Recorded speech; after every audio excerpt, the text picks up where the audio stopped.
lokruok mabende ochano kelo e pacho ka. Yiene mar mondo miarwak welo, achak kod Recho Gutu, gini mara ni chiwo makare. Maber gi marach ni juma ni inyalo mana simonwa paro. Erokamano ahinya. Encha Recho Gutu.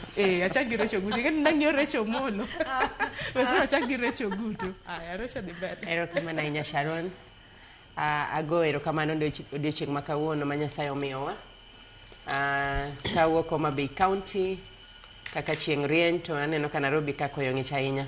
Koro akawo thuoloni mar gone Nyasaye erokamano. Maber motimore juma ni ahinya, momora ahinya, kaka an ng'ama ohero weche mag somo. Gima notimore na maber kabisa en kaka ker mar Kenya notemo lieko ni ogombo ni nyithindo madhi e skul, especially mbalariany, mondo omigi pesa mondo gisom nono. Mano biro miyo nyithindo mang'eny mano ya e family mano ok nyal biro duogo negi geno mondo ji te oromre, ji te osom kanyakla. Apani kaka ero weche mag somo, apani mano no donje chunya ahinya. Marach ma e juma ni pod en wach malit ahinya ka pod wawinjo ka nitiere gwenge ma pod iyudo ka pod joma mine pod inego, koro kata pod igogi. Mane malit na ahinya kaka Recho.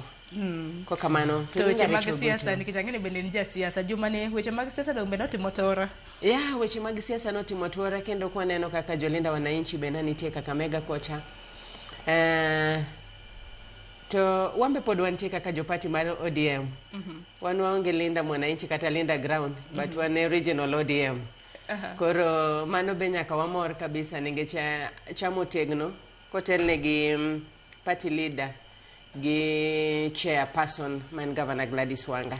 Koro wan kaka ODM ok walind ground, wan original ODM, kendo bende chama no tegno moingo kata nini linda mwananchi. To jolinda mwananchi be gin gi democratic right, chiko yienegi mar exercise their democratic right. Koro gin bende ok watamgi, ng'ato ka ng'ato nyalo timo kaka odwaro.